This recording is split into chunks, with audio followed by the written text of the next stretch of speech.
Hi ಎಲ್ಲರಿಗೂ. So ನಾವು enterprise DevOps for a engineering ಪ್ಲೇಲಿಸ್ಟಲ್ಲಿ 4ನೇ ಚಾಪ್ಟರ್ ನೋಡೋಣ. ಹೇಗೆ ನಾವು ವೆಬ್ ಅಪ್ಲಿಕೇಶನ್ನ ಲೈವ್ ಆಗಿ ಹೋಸ್ಟ್ ಮಾಡೋದು ನಮ್ದು EC2 ಇನ್ಸ್ಟೆನ್ಸಲ್ಲಿ ಅಂತ. ಇನ್ ದ ಪ್ರೀವಿಯಸ್ ಸೆಷನ್ಸಲ್ಲಿ ನಾವು AWS ಇಂದು ಫ್ರೀ ಟೈರ್ ಅಕೌಂಟ್ನ ಕ್ರಿಯೇಟ್ ಮಾಡಿದ್ವಿ. ಕ್ರಿಯೇಟ್ ಮಾಡಿದ ತಕ್ಷಣನೇ ನಾವು ಒಂದು ಸರ್ವರ್ನ ಸೆಟಪ್ ಮಾಡಿದ್ವಿ, ಇನ್ಸ್ಟೆನ್ಸ್ ರೈಟ್, ಒಂದು ಇನ್ಸ್ಟೆನ್ಸ್ ರನ್ ಮಾಡಿದ್ವಿ, ಲೈನೆಕ್ಸ್ ಇನ್ಸ್ಟೆನ್ಸ್. ಈ ಸೆಷನ್ಸಲ್ಲಿ ನಾವು ಹೇಗೆ ಒಂದು ಲೈನೆಕ್ಸ್ ಇನ್ಸ್ಟೆನ್ಸಲ್ಲಿ ಯಾವುದಾದ್ರೂ ವೆಬ್ ಅಪ್ಲಿಕೇಶನ್ನ ಹೇಗೆ ಹೋಸ್ಟ್ ಮಾಡೋದು ನೋಡೋಣ. ನಮ್ಗೆ ಗೊತ್ತಿದೆ ಯಾವುದಾದ್ರೂ ಅಪ್ಲಿಕೇಶನ್ ಲೈವ್ ಮಾಡೋಕ್ಕೋಸ್ಕರ ಸೊ ನಮ್ಗೆ 3 ಥಿಂಗ್ಸ್ ಬೇಕಾಗಿರುತ್ತೆ. ನನ್ಗೆ ಫಸ್ಟ್ ಬಂದ್ಬಿಟ್ಟು ಹಾರ್ಡ್ವೇರ್ ಬೇಕಾಗಿರುತ್ತೆ. ಸೊ ಸೆಕೆಂಡ್ ಬಂದ್ಬಿಟ್ಟು ನನಗೆ OS ಬೇಕಾಗಿರುತ್ತೆ on top of that hardware ಮೇಲೆ ನಾನು ಆರಾಮಾಗಿ ಅಪ್ಲಿಕೇಶನ್ನ ರನ್ ಮಾಡ್ಬೋದು, ರೈಟ್. ಸೊ ಫಸ್ಟ್ ನಾವು ಹಾರ್ಡ್ವೇರ್ ಬೇಕಾಗಿರುತ್ತೆ. 2 GPU ತೊಗೊಂಡಿದ್ದೀರಾ, 4 RAM ತೊಗೊಂಡಿದ್ದೀರಾ, ಮತ್ತು 30 GB ಆಫ್ ಸ್ಟೋರೇಜ್ ಇಟ್ಟಿದ್ದೀರಾ, ಓಕೆ. ಮತ್ತು ನೆಟ್ವರ್ಕಿಂಗ್ ಕಾನ್ಫಿಗರೇಷನ್ಸು ಆಲ್ರೆಡಿ ಮಾಡಿದ್ದೀರಾ. ಸೊ ಇದರಲ್ಲಿ ನಾನು ಲೈನೆಕ್ಸ್ OSನ ಇನ್ಸ್ಟಾಲ್ ಮಾಡ್ತೀನಿ, ಓಕೆ. ಈಗ ಲೈನೆಕ್ಸ್ ಮೇಲೆ ನಾನು ಆರಾಮಾಗಿ ಈಸಿಯಾಗಿ ನಂದು ಅಪ್ಲಿಕೇಶನ್ ಏನು ನೀವು ಮಾಡಿದ್ದೀರಾ ಅದನ್ನ ರನ್ ಮಾಡ್ಬೋದಾ? ಹೌದು, ಮಾಡ್ಬೋದು. ಬಟ್ ರನ್ ಮಾಡೋದು ಮುಂಚೆ ನನಗೆ ವೆಬ್ ಸರ್ವರ್ ಬೇಕಾಗಿರುತ್ತೆ. ನಾನು ಫಸ್ಟ್ ವೆಬ್ ಸರ್ವರ್ ನಾನು on top of Linux OS ನಾನು ವೆಬ್ ಸರ್ವರ್ ಇನ್ಸ್ಟಾಲ್ ಮಾಡ್ಕೊಂಡು, ಸೊ ಇನ್ ಬಿಟ್ವೀನ್ ನಂದು ಲೈನೆಕ್ಸ್ OS ಮತ್ತೆ ಆ್ಯಪ್ ಮಧ್ಯ ನನಗೆ ಒಂದು ವೆಬ್ ಸರ್ವರ್ ಬೇಕಾಗಿರುತ್ತೆ. ಸೊ ಲೈನೆಕ್ಸಿಗೆ ವೆಬ್ ಸರ್ವರ್ ಬಂದ್ಬಿಟ್ಟು ಎರಡಿದೆ, okay. One is Apache, another one is nginx. Similarly ಈಗ ನೀವು ವಿಂಡೋಸ್ ಆಪರೇಟಿಂಗ್ ಸಿಸ್ಟಮ್ ಇದೆ ನಿಮ್ಮ ಹತ್ರ, ವಿಂಡೋಸ್ OSನ ಇನ್ಸ್ಟಾಲ್ ಮಾಡಿದ್ದೀರಾ. ಈಗ ಯಾವುದಾದ್ರೂ ಅಪ್ಲಿಕೇಶನ್ ವಿಂಡೋಸ್ ಸರ್ವರಲ್ಲಿ ನೀವು ಲೈವ್ ಮಾಡಬೇಕು, ರನ್ ಮಾಡಬೇಕು ಅಂದರೆ ಸೊ ಇಲ್ಲಿ ಬಂದ್ಬಿಟ್ಟು ವೆಬ್ ಸರ್ವರ್ ಬರೋದು IIS ಅಂತೀವಿ. ಸೊ ಈ IIS is nothing but internet information service ಅಂತೀವಿ. ಇದು ಮೈಕ್ರೋಸಾಫ್ಟ್ ಅವ್ರು ಪ್ರೊವೈಡ್ ಮಾಡಿರೋದು. ಇದು ಏನು ಮಾಡುತ್ತೆ, ಅಪ್ಲಿಕೇಶನ್ನ on top of Windows OS run ಮಾಡೋಕ್ಕೆ ಹೆಲ್ಪ್ ಮಾಡುತ್ತೆ, ಓಕೆ. ಸೊ ನಮ್ದು ಲೈನೆಕ್ಸಲ್ಲಿ ಅಪಾಚೆ ಮತ್ತು ಇಂಜಿನೆಕ್ಸ್ ಬೇಕಾಗಿರುತ್ತೆ ಯಾವುದಾದ್ರೂ ಅಪ್ಲಿಕೇಶನ್ ರನ್ ಮಾಡಬೇಕು ಅಂದರೆ, ಓಕೆ. ಸೊ ಈಗ ನಾವು ನೋಡೋಣ ಪ್ರಾಕ್ಟಿಕಲ್ ವೇಯಲ್ಲಿ ನಾವು ಹೇಗೆ ಅಪ್ಲಿಕೇಶನ್ನ ಲೈವ್ ಮಾಡಬೇಕು ಅಂತ. ಪ್ರೀವಿಯಸ್ ಸೆಷನ್ ಒಂದು ಇನ್ಸ್ಟೆನ್ಸ್ ಕ್ರಿಯೇಟ್ ಮಾಡಿದ್ದೆ, ರೈಟ್. ಈ ಇನ್ಸ್ಟೆನ್ಸಿಗೆ ನಾವು 2 ರೀತಿಯಿಂದ ಕನೆಕ್ಟ್ ಮಾಡ್ಬೋದಿತ್ತು, ರೈಟ್. ಹೇಗೆ ಕನೆಕ್ಟ್ ಮಾಡೋಣ ಚೆಕ್ ಮಾಡೋಣ, ಓಕೆ. ಇದು ಪ್ರೀವಿಯಸ್ ಸೆಷನ್ಸಲ್ಲಿ ನಾವು ಇನ್ಸ್ಟೆನ್ಸ್ ಕ್ರಿಯೇಟ್ ಮಾಡಿರೋದು, ರೈಟ್. ಸೊ ಇದೇನು ಮಾಡ್ತೀನಿ, ಇನ್ಸ್ಟೆನ್ಸ್ ಮೇಲೆ ಕ್ಲಿಕ್ ಮಾಡ್ತೀನಿ. ಕ್ಲಿಕ್ ಮಾಡಿಬಿಟ್ಟು ಇಲ್ಲಿ ಕನೆಕ್ಟ್ ಅಂತ ಇದೆ, ಕನೆಕ್ಟ್ ಅಂತ ಕೊಟ್ಟಿದ ತಕ್ಷಣ EC2 ಇನ್ಸ್ಟೆನ್ಸ್ ಕನೆಕ್ಟ್ ಅಲ್ಲಿ ಬಂದ್ಬಿಟ್ಟು ಸಿಂಪಲ್ ನಾನು ಕನೆಕ್ಟ್ ಅಂತ ಕೊಟ್ಟಿದ ತಕ್ಷಣ ನಾನು AWS ಲೈನೆಕ್ಸ್ ಸರ್ವರ್ನ ಲಾಂಚ್ ಮಾಡಿಕೊಡುತ್ತೆ, ಓಕೆ. ದಿಸ್ ಇಸ್ ಹೌ ನಮ್ದು ಲೈನೆಕ್ಸ್ ಸರ್ವರ್ ಇನಿಷಿಯಲಿ ಕಾಣೋದು, ಓಕೆ. ಫಸ್ಟ್ ಥಿಂಗ್ ನಾನು ಕ್ಲಿಯರ್ ಅಂತ ಹೇಳ್ಬಿಟ್ಟು ಕ್ಲಿಯರ್ ಸ್ಕ್ರೀನ್ ಮಾಡ್ತೀನಿ. ಫಸ್ಟ್ ನಾನು ರೂಟ್ ಪ್ರಿವಿಲೇಜ್ ತೊಗೊಳ್ಬೇಕಾಗಿರುತ್ತೆ. ಈ ಲೈನೆಕ್ಸಿಗೆ ನಾವು ಕಂಪ್ಲೀಟ್ ಲೈನೆಕ್ಸ್ ಕಮಾಂಡ್ ಯೂಸ್ ಮಾಡಬೇಕಾಗಿರುತ್ತೆ, ಓಕೆ. ಸೊ ಅದಕ್ಕೋಸ್ಕರ ನಾವು ಕಂಪ್ಲೀಟ್ ಲೈನೆಕ್ಸ್ ಕಮಾಂಡ್ ಇನ್ ಒಂದು ಸಪ್ರೇಟ್ ವಿಡಿಯೋ ಆಗಿ ಮಾಡಿದೀವಿ, ಓಕೆ. ಅದರಲ್ಲಿ ನೀವು ಎಲ್ಲ A to Z Linux from starting beginning ಇಂದ ಅಡ್ವಾನ್ಸ್ ತನಕ ಎಲ್ಲ ಕಲ್ತ್ಬಿಡ್ತೀರಾ, ಓಕೆ. ವಿತಿನ್ 15 to 20 minutes ಅಲ್ಲಿ, ಓಕೆ. ಜಸ್ಟ್ ನೀವು ಅರ್ಥ ಮಾಡ್ಕೊಳ್ಳಿ, ಓಕೆ. ಎಲ್ಲ ಲೈನೆಕ್ಸ್ ಅಲ್ಲಿ ಫೈಲ್ಸ್ ಆಗಿ ಸ್ಟೋರ್ ಆಗಿರುತ್ತೆ, ಓಕೆ. ಎಲ್ಲ ಥಿಂಗ್ಸ್ ಫೈಲ್ಸ್ ಅಲ್ಲಿ ಸ್ಟೋರ್ ಆಗಿರುತ್ತೆ. ನಿಮ್ದು ರೂಟ್ ಫೈಲ್ ಬಂದ್ಬಿಟ್ಟು ಸ್ಲ್ಯಾಶ್, ಓಕೆ. ಸ್ಲ್ಯಾಶ್ ಅಲ್ಲಿ ಎಲ್ಲ A to Z ಎಲ್ಲ ಫೈಲ್ಸ್ಗಳು ಇರುತ್ತೆ. Folder, softwares, applications, those are all acting as N file, okay. Linux ಅಲ್ಲಿ ಪ್ರಿವಿಲೇಜ್ ಅಂದರೆ ಒಂದು ಕೈಂಡ್ ಆಫ್ ಅಡ್ಮಿನ್ ಓನರ್ ಥರ ಅನ್ಕೊಳ್ಳಿ, ಓಕೆ. ಸೊ ರೂಟ್ ಪ್ರಿವಿಲೇಜ್ ತೊಗೊಳ್ಬೇಕು ಅಂದರೆ ನಾನು ಸೂಡೋ -i ಕೊಡಬೇಕಾಗಿರುತ್ತೆ ಇನಿಷಿಯಲಿ, ಓಕೆ. ಕಮೆಂಟ್ಸಿಗೆ ಎಲ್ಲ ಇಗ್ನೋರ್ ಮಾಡಿರಿ as of now, because upcoming video ಸೆಷನ್ಸಲ್ಲಿ ನಾನು ಕಂಪ್ಲೀಟ್ ಲೈನೆಕ್ಸ್ ಕಮೆಂಟ್ಸ್ ಬಗ್ಗೆ ಡಿಸ್ಕಸ್ ಮಾಡ್ತೀನಿ, ಅವಾಗ ನಿಮಗೆ ಎಲ್ಲ ಮೇಕ್ ಸೆನ್ಸ್ ಆಗುತ್ತೆ. This is how sudo -i ಮುಖಾಂತರ ನಾನು ಉಬಂಟು ಇಂದ IP ಶಿಫ್ಟ್ ಆಗಿದೆ. ಇಲ್ಲಿ ನೋಡಿ, ಉಬಂಟು ಈಸ್ ನಥಿಂಗ್ ಬಟ್ ನನ್ನ OS, ರೈಟ್. ಇದು IP ಬಂದ್ಬಿಟ್ಟು ಪಬ್ಲಿಕ್ IP ನಿಮ್ಮದು. ಇಲ್ಲಿ ನೀವು ಇನ್ಸ್ಟೆನ್ಸಿಗೆ ಹೋಗಿ ನೋಡಿದ್ರೆ, ಸಾರಿ, ನಿಮ್ಮ ಪ್ರೈವೇಟ್ IP, ಓಕೆನಾ. So this is what your IP is 172.31 ಇಲ್ಲಿದೆ ನೋಡಿ. This is your private IP, okay. ಈಗ ನಾನು ಉಬಂಟು ಇಂದ ರೂಟ್ ಪ್ರಿವಿಲೇಜ್ ರೂಟಿಗೆ ಹೋಗಬೇಕು ಅಂದರೆ ಸೂಡೋ -i ಬರಬೇಕಾಗುತ್ತೆ, ಓಕೆ. ಸೊ ರೂಟಿಗೆ ಬಂದುಬಿಟ್ಟೆ ನಾನು. ರೂಟ್ ಬಂದಿದ ತಕ್ಷಣ ನೀವು ನೋಡ್ಬೋದು ಉಬಂಟು ಇಂದ ರೂಟಿಗೆ ಶಿಫ್ಟ್ ಆಗಿದ್ದೀವಿ. ಈಗ CD/ ಅಂತ ಕೊಟ್ಟಿದ ತಕ್ಷಣ ನಾನು ರೂಟ್ ಡೈರೆಕ್ಟ್ರಿಗೆ ಹೋಗ್ತೀನಿ. ಈಗ LS ಅಂದರೆ ಎಲ್ಲ ನೋಡೋದು ಫೈಲ್ಸ್ಗಳು ಯಾವ್ದ್ಯಾವ್ದಿದೆ ಅಂತ, ಓಕೆ. ರೂಟ್ ಡೈರೆಕ್ಟ್ರಿಯಲ್ಲಿ LS ಮಾಡಿದರೆ ನಾವು ನೋಡ್ಬೋದು ಮ್ಯಾಕ್ಸಿಮಮ್ ಫೈಲ್ಸ್ಗಳಿದೆ. ನಾವು ಆಲ್ರೆಡಿ ಇದು hardware part as well as ನಾವು ಲೈನೆಕ್ಸ್ ಲಾಂಚ್ ಮಾಡಿದ್ದೀವಿ. ಈಗ ನಂದು ಏನಿದೆ, ಅಪ್ಲಿಕೇಶನ್ನ ರನ್ ಮಾಡಬೇಕು, ಲೈವ್ ಆಗಿ ಹೋಸ್ಟ್ ಮಾಡಬೇಕು, ರೈಟ್. ಹೋಸ್ಟ್ ಮಾಡಬೇಕು ಅಂದರೆ ನನಗೆ ವೆಬ್ ಸರ್ವರ್ ಬೇಕಾಗಿರುತ್ತೆ. ಲೈನೆಕ್ಸ್ ಮೇಲೆ ವೆಬ್ ಸರ್ವರ್ ಇನ್ಸ್ಟಾಲ್ ಮಾಡಬೇಕಾಗಿರುತ್ತೆ. ಯಾವುದು, ಅಪಾಚಿ ಅಥವಾ ಎಂಜಿನೆಕ್ಸ್. ಈಗ ನಾನು ಸದ್ಯಕ್ಕೆ ಅಪಾಚಿ ತೋರಿಸ್ತೀನಿ ಹೇಗೆ ನಾವು ಇನ್ಸ್ಟಾಲ್ ಮಾಡಬೇಕು ಅಂದರೆ. ಫಸ್ಟ್ ನಾವು ಏನು ಮಾಡಬೇಕಾಗಿರುತ್ತೆ, ನಮ್ದು ಏನು ಲೈನೆಕ್ಸ್ ಸರ್ವರ್ ಇದೆ ಅದನ್ನ ಅಪ್ಡೇಟ್ ಮಾಡ್ಕೊಳ್ಳೋಣ, ಓಕೆ. ಹೇಗೆ ಅಪ್ಡೇಟ್ ಮಾಡ್ತೀವಿ ಅಂದರೆ apt update -y ಅಂತ ಹೇಳ್ಬಿಟ್ಟು ಎಂಟರ್ ಕೊಡ್ತೀನಿ. ನೋಡಿ, ನಂದು ಏನು ಸರ್ವರ್ ಇದೆ ಲೈನೆಕ್ಸ್ ಸರ್ವರ್ ಅದು ಅಪ್ಡೇಟ್ ಆಗ್ತಿದೆ, ಓಕೆ. ಅಪ್ಡೇಟ್ ಆಗಿದ ತಕ್ಷಣ ನಾವು ಏನು ಮಾಡೋಣ, ಅಪಾಚೆ ವೆಬ್ ಸರ್ವರ್ ಅಥವಾ ವೆಬ್ ಸರ್ವಿಸ್ನ ಇನ್ಸ್ಟಾಲ್ ಮಾಡ್ಕೊಳ್ಳೋಣ. ಈಗ ನಾನು ಇನ್ಸ್ಟಾಲ್ ಮಾಡಬೇಕು ಏನು, ಅಪಾಚೆ ಇನ್ಸ್ಟಾಲ್ ಮಾಡಬೇಕಂದ್ರೆ apt install apache 2 ಅಂತ ಹೇಳ್ಬಿಟ್ಟು ಎಂಟರ್ ಮಾಡ್ತೀನಿ. ನೋಡಿ, y ಅಂತ ಕೊಡಿ, ಎಸ್ ಅಂತ ನೋಡಿ, ನಿಮ್ದು ಅಪಾಚೆ ಇನ್ಸ್ಟಾಲ್ ಆಗ್ತಿದೆ. ಸೊ ಒನ್ಸ್ ಇದು ಇನ್ಸ್ಟಾಲ್ ಆದಮೇಲೆ ನಮ್ದು ಏನು ವೆಬ್ ಅಪ್ಲಿಕೇಶನ್ ಇದೆ ಅದು ಲೈವ್ ಆಗಿ ಹೋಸ್ಟ್ ಮಾಡೋಣ. ಓಕೆ, ಈಗ ನೋಡ್ಬೋದು ನೀವು ಅಪಾಚೆ ಇನ್ಸ್ಟಾಲ್ ಆಗಿದೆ. Okay, successfully.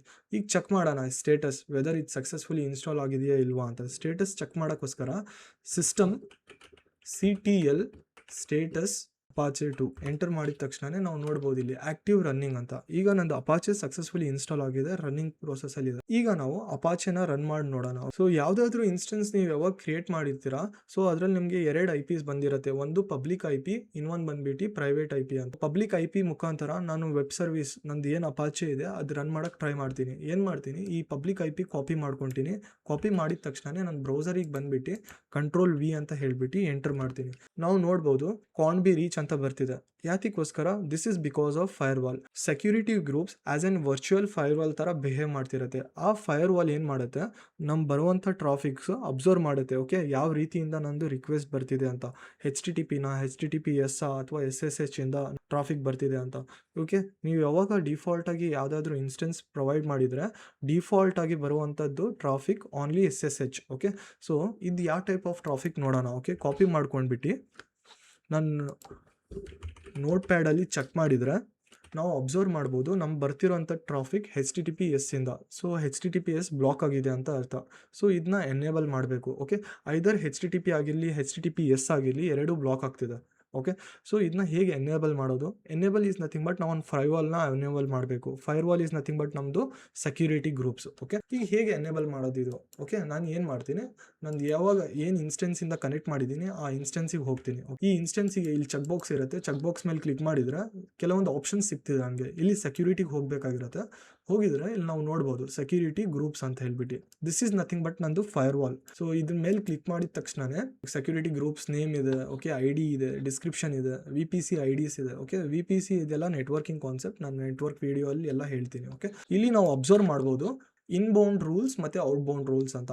Inbound rules is nothing but ನಿಮ್ಮ ಸರ್ವರಿಗೆ ಇನ್ಕಮಿಂಗ್ ಟ್ರಾಫಿಕ್ಸ್ ಯಾವ್ದಾವ್ದು ಬರ್ತಿದೆ ಅಂತ. ಓಕೆ, ನಾವು ಸೆಂಡ್ ಮಾಡ್ತಿರೋ ಟ್ರಾಫಿಕ್ ಯಾವುದು HTTPS ಅಲ್ಲ, ಇದು ಇನ್ಬೌಂಡ್. ಓಕೆ, ಬರ್ತಿರೋದು ನನ್ನ ಸರ್ವರಿಗೆ. ಓಕೆ, ಔಟ್ಬೌಂಡ್ ಅಂದರೆ ಸರ್ವರಿಂದ ಯಾವ್ದು ಹೋಗ್ತಿದೆ ಅಂತ. ಓಕೆ, ಸೊ ಸದ್ಯಕ್ಕೆ ನಂದು ಇನ್ಬೌಂಡ್ ಬರ್ತಿದೆ, ಒಂದು ಟ್ರಾಫಿಕ್ ಬರ್ತಿದೆ, ಅದು HTTPS ಇಂದ.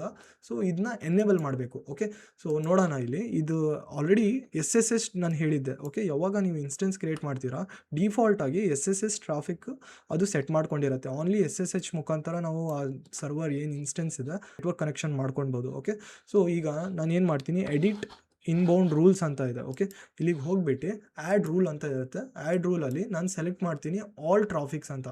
ಈಗ ಆಲ್ ಟ್ರಾಫಿಕ್ ಅಲೋ ಮಾಡ್ತಿದ್ದೀನಿ. ಯಾವ traffic, either it might be HTTP, HTTPS ಮತ್ತು SSH. ಯಾವಾಗಲೂ ತಿಳ್ಕೊಳ್ಳಿ ನಮ್ಮದು ಡೆಡಿಕೇಟೆಡ್ ಪೋರ್ಟ್ಸ್ ರೇಂಜ್ ಡಿಸೈಡ್ ಆಗಿರುತ್ತೆ. ಓಕೆ, SSHಗೆ 22, HTTPಗೆ 80, HTTPSಗೆ 443 ಅಂತ. ಓಕೆ, ಸೊ ಆಲ್ ಟ್ರಾಫಿಕ್ನ ಅಲಾಟ್ ಮಾಡ್ತೀನಿ.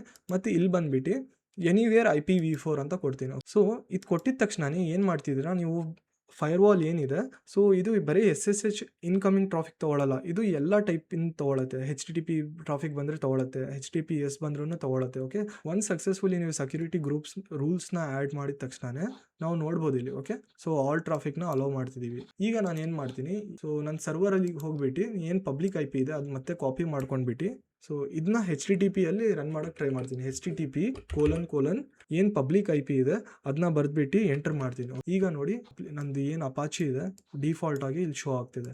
ಸೊ ನಾನು ಈ IP-ನ ನಾನು ಮೊಬೈಲಲ್ಲಿ ನಾನು ಓಪನ್ ಮಾಡೋಕ್ಕೆ ಚೆಕ್ ಮಾಡ್ತೀನಿ ಇದು ಲೈವ್ ಆಗಿ ಹೋಸ್ಟ್ ಆಗಿದೆಯಾ ಇಲ್ವಾ ಅಂತ. ಸೊ ನೀವು ನೋಡ್ಬೋದು ನಾನು ಈ ವೆಬ್ ಅಪ್ಲಿಕೇಶನ್ ನನ್ನ ಮೊಬೈಲಲ್ಲೂ ಆಕ್ಸೆಸ್ ಮಾಡ್ತಿದ್ದೀನಿ. ಓಕೆ, ನನ್ನ ಸರ್ವರ್ ಪಬ್ಲಿಕ್ IP ಮುಖಾಂತರ. ಸೊ ಈಗ ನೋಡಿ ಇದು ಏನು ಅಪಾಚಿ ಇದೆ ಇದು ಡಿಫಾಲ್ಟ್ ಆಗಿ ಎಲ್ಲಿ ಸೇವ್ ಆಗಿದೆ ಅಂದರೆ ಲೈಕ್ ಈ ಡಿಫಾಲ್ಟ್ ಆಗಿ ವ್ಯಾರ್ ಫೋಲ್ಡರ್ ಒಳಗಡೆ ಒಂದು ಫೋಲ್ಡರ್ ಇದೆ www ಅಂತ, ಅದ್ರ ಒಳಗೆ HTML ಫೋಲ್ಡರ್ ಒಳಗಡೆ ನಂದು ಏನು index.page ಇದೆ ಇದೇ ನಂದು ಅಪಾಚಿ ಪೇಜ್. ಓಕೆ, ಸೊ ಈ ಪೇಜ್ ಒಳಗೆ ಹೋಗಕ್ಕೆ ಟ್ರೈ ಮಾಡೋಣ. ಓಕೆ, ಸೊ ನಾನೀಗ ಲೈನಕ್ಸ್ ಸರ್ವರಲ್ಲಿ ಬರ್ತೀನಿ, ಇದು ಕಾಪಿ ಮಾಡ್ಕೊತೀನಿ. ಟಿಲ್ ಹಿಯರ್ ನಾನು ಕಾಪಿ ಮಾಡ್ಕೊತೀನಿ. ಓಕೆ, ಕಾಪಿ ಮಾಡ್ಕೊಂಡ್ಬಿಟ್ಟು CD ಪೇಸ್ಟ್ ಮಾಡ್ತೀನಿ. CD ಅಂತ ಪೇಸ್ಟ್ ಮಾಡ್ತೀನಿ. ಓಕೆ, ಪೇಸ್ಟ್ ಮಾಡಿ ಎಂಟರ್ ಮಾಡಿದ ತಕ್ಷಣ ನೋಡಿ ಈ HTML ಫೋಲ್ಡರ್ ಒಳಗಡೆ ಹೋಗ್ಬಿಟ್ಟಿದ್ದೀವಿ. ಓಕೆ, LS ಅಂತ ಮಾಡಿದ ತಕ್ಷಣ LS ಅಂದರೆ ಲಿಸ್ಟ್ ಡೈರೆಕ್ಟ್ರೀಸ್. ನೋಡಿ ನನ್ನ ಹತ್ರ index.html ಇದೆ. ಇದು index.html is nothing but your Apache. ಇದೆಲ್ಲ ಏನು ಕಾಣ್ತಿದೆ ವೆಬ್ ಅಪ್ಲಿಕೇಶನ್ ಇದೆ ಪೇಜ್. ಓಕೆ, ಈಗ ನಾನು ಚೇಂಜ್ ಮಾಡ್ತೀನಿ. ಓಕೆ, ಲೆಟ್ಸ್ ಸೇ ಎಕೋ ಅಂತ ಹೇಳ್ಬಿಟ್ಟು ಜಸ್ಟ್ ಹೆಡ್ಡಿಂಗಲ್ಲಿ H1 ಹೆಡ್ಡಿಂಗಲ್ಲಿ ಬರೀತೀನಿ, this is my first web application live on AWS. Okay, ಅಲ್ಲಿ ಚೇಂಜ್ ಮಾಡಬೇಕು, ಗ್ರೇಟರ್ ದೆನ್ ಸಿಂಬಲ್ ಹಾಕ್ಬಿಟ್ಟು ನಾನು ಹೇಳ್ತೀನಿ, ಮೆನ್ಷನ್ ಮಾಡ್ತೀನಿ index.html ಅಲ್ಲಿ ಚೇಂಜ್ ಮಾಡು ಅಂತ. ಫೈನ್, ಎಂಟರ್ ಮಾಡ್ತೀನಿ. ಓಕೆ, ಈಗ ಇಲ್ಲಿ ಬಂದ್ಬಿಟ್ಟು ರಿಫ್ರೆಶ್ ಮಾಡಿದ್ರೆ ನೋಡಿ, this is my first web application live on AWS. Same thing ನನ್ನ ಏನು ಪೇಜ್ ಇದೆ, ಈಗ ಈ ಪೇಜ್ನ ರಿಫ್ರೆಶ್ ಮಾಡಿದರೆ ನೀವು ನೋಡ್ಬೋದು. ಓಕೆ, ಸೈಮಲ್ಟೇನಿಯಸ್ಲಿ ಇಲ್ಲೂ ಅಪ್ಡೇಟ್ ಆಗ್ತಿದೆ. ಓಕೆ, ದಟ್ ಮೀನ್ಸ್ ನಾನು ಏನು ಪಬ್ಲಿಕ್ IP ಇದೆ ಪ್ರಾಪರಾಗಿ ಹೋಸ್ಟ್ ಆಗಿದೆ, ನಾವು ಲೈವ್ ಆಗಿ ಡಿಪ್ಲೈ ಮಾಡಿದ್ದೀವಿ ಅಂತ ಅರ್ಥ. ಓಕೆ, ಈಗ ನಾನು ಗಿಟ್ಹಬಲ್ಲಿ ಯಾವುದಾದ್ರೂ ವೆಬ್ಸೈಟ್ ತೊಗೊಂಡ್ಬಿಟ್ಟು ನಾನು ಏನು ಕೋಡ್ ಇದೆ index.html ಅದನ್ನ ಅಪ್ಡೇಟ್ ಮಾಡಿಬಿಟ್ಟು ರನ್ ಮಾಡಿ ಟ್ರೈ ಮಾಡ್ತೀನಿ. ಓಕೆ, ವರ್ಕ್ ಆಗುತ್ತೋ ಇಲ್ಲೋ ಚೆಕ್ ಮಾಡೋಣ. ಓಕೆ, ಸೊ ಗಿಟ್ಹಬಿಗೋಸ್ಕರ ನಾನು github.com/coderami ಹೋಗ್ಬಿಟ್ಟಿದ್ರೆ, ಸೊ ನೀವು ಇಲ್ಲಿ ನೋಡ್ಬೋದು ರೆಪಾಸಿಟರೀಸ್ ಅಲ್ಲಿ ಬಂದಿದ್ರೆ ಹತ್ರ ಒಂದು ರೆಪಾಸಿಟರಿ ಕಾಣುತ್ತೆ by the name called demo website index file ಅಂತ. ಇದ್ರ ಮೇಲೆ ಕ್ಲಿಕ್ ಮಾಡಿ. ಓಕೆ, ಸೊ ಇದು ಲಿಂಕ್ ನಾನು ಡಿಸ್ಕ್ರಿಪ್ಷನಲ್ಲಿ ಪ್ರೊವೈಡ್ ಮಾಡಿರ್ತೀನಿ. ಓಕೆ, ಸೊ index.html ಫೈಲ್ ಮೇಲೆ ಕ್ಲಿಕ್ ಮಾಡಿದರೆ ಈ ಇಂಡೆಕ್ಸ್ ಪೇಜಲ್ಲಿ ಏನು ನನ್ನ ಕೋಡ್ ಇದೆ ಎಲ್ಲ ಕೋಡ್ ಕಾಪಿ ಮಾಡ್ಕೊತೀನಿ. Ctrl+C ಅಂತ ಕಾಪಿ ಮಾಡಿಬಿಟ್ಟು ಸರ್ವರಿಗೆ ಬರ್ತೇನೆ. ಸರ್ವರಿಗೆ ಬಂದಿದ ತಕ್ಷಣನೇ LS ಮಾಡಿ ಚೆಕ್ ಮಾಡ್ತೀನಿ. ಓಕೆ, ನೋಡಿ ಇಲ್ಲಿ ನಂದು index.html ಫೈಲ್ ಕಾಣ್ತಿದೆ. index.htmlನ ಅಪ್ಡೇಟ್ ಮಾಡ್ತೀನಿ. ಸೊ ನಾನು VI ಅಂತ ಹೇಳ್ಬಿಟ್ಟು, ಸೊ VI ಕಮೆಂಟ್ ಬೇಸಿಕಲಿ ಆ ಫೈಲ್ ಒಳಗಡೆ ಹೋಗ್ಬಿಟ್ಟು ರೈಟ್ ಮಾಡೋಕ್ಕೋಸ್ಕರ. ಸೊ index.html ಅಂತ ಹೇಳ್ಬಿಟ್ಟು ಎಂಟರ್ ಮಾಡ್ತೀನಿ. ಓಕೆ, ನಾವು ನೋಡ್ಬೋದು ಇಲ್ಲಿ ಜಸ್ಟ್ ನನಗೆ ಹೆಡರ್ ಟ್ಯಾಗ್ ಕಾಣ್ತಿದೆ, this is my first web application ಅಂತ. ನೀವು ಐ ಅಂತ ಕ್ಲಿಕ್ ಮಾಡಬೇಕಾಗಿರುತ್ತೆ. ಓಕೆ, ಇನ್ಸರ್ಟ್ ಅಂತ ಬರಬೇಕು. ಓಕೆ, ನೀವು ಇನ್ಸರ್ಟ್ ಅಂತ ಬರೆದಿದ್ರೆ ಎಡಿಟ್ ಮಾಡ್ಬೋದು. ಇದೇನಿದೆ ಕೋಡ್, ಈ ಕಂಪ್ಲೀಟ್ ಕೋಡ್ನ ನಾನು ಡಿಲೀಟ್ ಮಾಡಿಬಿಡ್ತೀನಿ. ಓಕೆ, ಡಿಲೀಟ್ ಮಾಡಿದ ತಕ್ಷಣವೇ ನಾನು ಏನು ಕಾಪಿ ಮಾಡ್ಕೊಂಡಿದ್ದೀನಿ ಶಿಫ್ಟ್+ ಇನ್ಸರ್ಟ್ ಅಂತ ಕೊಟ್ಟಿದ ತಕ್ಷಣವೇ ಎಲ್ಲ ಕೋಡ್ ಏನು ನಾನು ಗಿಟ್ಹಬಿಂದ ಕಾಪಿ ಮಾಡಿದ್ದೀನಿ ಎಲ್ಲ ಇಲ್ಲಿ ಪೇಸ್ಟ್ ಮಾಡ್ತಿದ್ದೀನಿ. ಓಕೆ, ಪೇಸ್ಟ್ ಮಾಡಿದ ತಕ್ಷಣವೇ ಎಸ್ಕೇಪ್ ಅಂತ ಪ್ರೆಸ್ ಮಾಡ್ತೀನಿ. WQ ಅಂತ ಕೊಟ್ಬಿಟ್ಟು ಎಂಟರ್ ಮಾಡಿದ ತಕ್ಷಣ ನೋಡಿ ಹೊರಗೆ ಬರ್ತೀರಾ. ಓಕೆ, ಬಂದಿದ ತಕ್ಷಣವೇ ಈಗ ನಾನು ಕ್ಯಾಟ್ ಅಂತ ಹೇಳ್ಬಿಟ್ಟು ಚೆಕ್ ಮಾಡೋಕ್ಕೆ, ಈ ರೀಡ್ ಮಾಡೋಕ್ಕೋಸ್ಕರ ಈ ಫೈಲಲ್ಲಿ ಏನಿದೆ ಅಂದರೆ ಎಲ್ಲ ಕೋಡ್ ಕಾಣುತ್ತೆ. ಈಗ ನೋಡಿ ಅಬ್ಸರ್ವ್ ಮಾಡಿ, ನನ್ನ ಬ್ರೌಸರಲ್ಲಿ ಬಂದುಬಿಟ್ಟು ನಾನು ಯಾವಾಗ ರಿಫ್ರೆಶ್ ಮಾಡ್ತೀನಿ ನನಗೆ ವೆಬ್ಸೈಟ್ ಬರಬೇಕು. ಓಕೆ, ನಾನು ಈಗ ರಿಫ್ರೆಶ್ ಮಾಡ್ತೀನಿ. ಇಲ್ಲಿ ರಿಫ್ರೆಶ್ ಮಾಡಿದ ತಕ್ಷಣವೇ ನೋಡಿ this is our complete website. ನೋಡಿ ಎಷ್ಟು ಸಖತ್ತಾಗಿದೆ. ಓಕೆ, ಸೊ ಈಗ ಅಬೌಟ್ ಅಸ್ ಅಂತ ಮಾಡಿದರೆ ಅಬೌಟ್ ಅಸ್ಸಿಗೆ ಹೋಗುತ್ತೆ.